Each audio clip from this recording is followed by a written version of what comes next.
Once again, someone famous has let their mask slip, and as tiresome as it can be, and honestly, sadly, it's happened yet again, this time in the UK. You've probably seen the headlines from Glastonbury. Many of you are predictably outraged. For me, this moment reveals something far more telling than a few chants or lyrics on stage. It exposes a deeper rot, one that's far harder to fix. Because this is about moral decay, self-flagellation, and a completely demoralised society that has forgotten who they are. Now, for those unaware, this all happened during a performance by a man named Bob Vylan, real name, Pascal Robinson Foster. He's been around for a while, platformed by the establishment, praised by the press, and somehow still trying to pass himself off as a rebel. At this year's festival, in front of a massive crowd, he led a chant of "Death to the IDF" over and over again, with the crowd cheering along like it was a football anthem. And let's not pretend he didn't know what he was doing. In Israel, military service is mandatory. The IDF is made up of ordinary citizens. Most Jewish families have someone who has served. I genuinely believe they substitute in IDF just to avoid the consequences of saying what they really mean. The chant they want to say is probably a lot closer to what we heard outside the Sydney Opera House after October 7. To people like him, this decades-long conflict is nothing more than a branding opportunity, a pathway to be recognised by the wider left and deranged Islamists alike as a frontman with a surface-level grasp of oppressor versus oppressed, who sides with any group or government that so much as sneezes in Israel's direction, from Hamas to the IRGC. And look, generally I'm all for the ability to speak out, regardless of how dumb your opinion might be. But just remember, Lucy Connolly is currently in jail for what I think was a significantly lesser speech issue, where she certainly didn't have a platform like Pascal. But it wasn't even the chant that struck me the most. It was a line from one of his so-called songs, if you can even call it that. Heard you want your country back. Ha! Shut the fuck up! That really caught my attention. That's what he shouted into the mic. You want your country back? Shut the F up.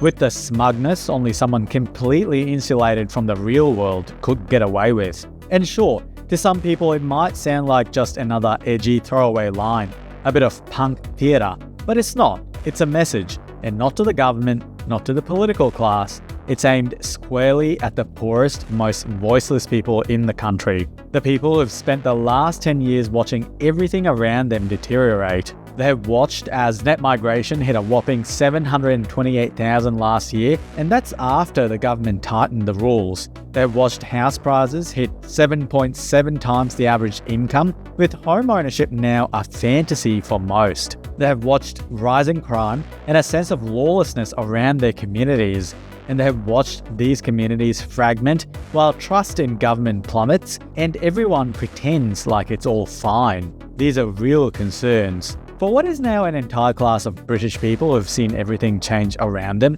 complaining or even uttering one word about it is immediately problematic. It risks you being branded an extremist with real legal repercussions, all while grooming gangs get covered up by the elite class. For revolutionaries like Pascal, a man born in London, theatre trained, masters educated, raised by a white mother, and now comfortably embedded in the art scene, standing on stage being broadcast by the BBC is completely lacking in self-awareness, telling those people they're not even allowed to speak. Ironically, his kind talk about Indigenous rights in Palestine, while also mocking the actual Indigenous population of Britain, makes you think. This is a man who's been handed every opportunity his own nation could give, and he uses that privilege not to question power, but to attack the powerless, the ones who didn't grow up with drama school and Guardian coverage. You should be thankful. There are millions of people from the side of his family who did not journey to a place like Britain and live very different lives, who struggle to meet basic needs, let alone a music career. Now, I do want to take a moment to thank the sponsor of this video, you.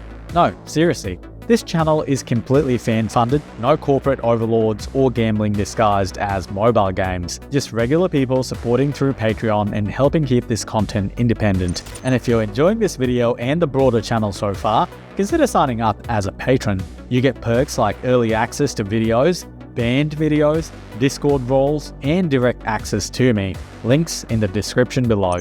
Now, that line, "you can't have your country back," is a worldview, one shared by elites and what looks like a new generation of leftists who hate the traditional working class. It means shut up about immigration, even when the system is buckling.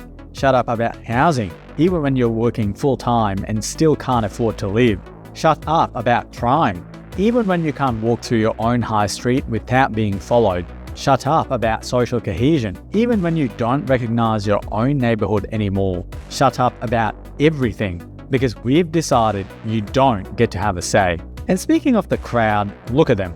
You notice something really wrong immediately when you see Palestinian flags everywhere. A clear sign of a population that's been beaten into submission using the rather effective tool of shame. Of course, they have no issue glamorizing ideas and countries completely opposed to basic values in countries like the UK. These people, again, weren't some underclass rising up against oppression. These were comfortable, middle-class Brits, most of them likely university educated, most of them with stable lives, at least stable enough to afford a £400 weekend ticket, transport, and whatever chai-scented nonsense they were sipping from a paper cup. They see themselves as progressive, as radical, as a rebellion, as they often say. But everything about their world is safe. You could not find a more conformist bunch of people, with beliefs that originate from trending Instagram reels, where they are all HR approved in some kind of self-policing social bubble. You can even see this in Pascal, whose only response was a photo of him eating ice cream. He just had to point out that it was, in fact, vegan, just in case the mob turned on him as a heretic who, well, consumes dairy. Don't be so lactose-phobic, people. Look, this isn't about one artist, or one festival, or even one chant. It's about a culture and country that no longer knows what it is, and now wears that confusion like a badge of honor.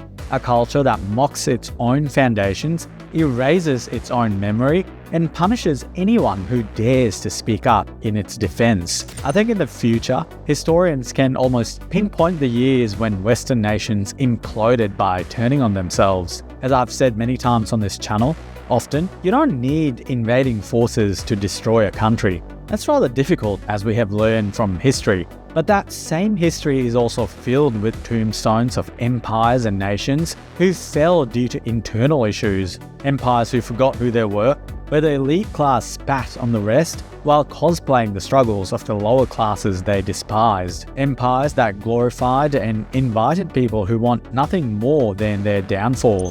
This is what demoralization looks like, and most of all, another symptom of managed decline. You can't have your country back? Sure, but Pascal, isn't that your country and your countrymen as well? Hey, you made it to the end. As always, don't forget to subscribe, turn on notifications, and give the video a thumbs up. It really helps. A massive thank you to all my channel members and Patreon supporters. You're the reason I can keep making content just like this. If you want to support the channel, consider joining the crew. Just hit the join button below or head over to Patreon. Even a small pledge goes a long way, and I would genuinely love to have you on board. Thanks for watching, and I'll see you in the next one.